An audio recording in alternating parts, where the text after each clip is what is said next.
Vilni, Nu, jums šodien šamota loksnes šeit ir?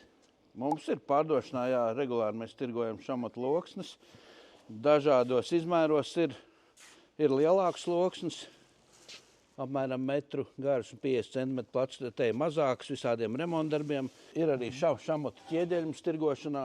Šamata ķieģeļus un loksnes pielieto krāsnes kurtuju, Smoks? montāžai un remontam.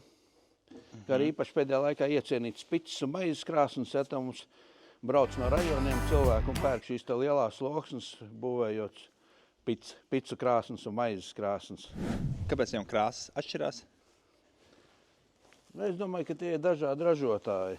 Viens ir no sarkanā māla, viens no kaut kāda zeltainā māla ražots. Teiksim, varētu būt tā kā lodes ķieģelis, un kādreiz bija kalnciem ķieģeļi, tad bija sarkanais un zeltainais, un tad arī ir tas tā kā sarkanais māls un zeltainais māls.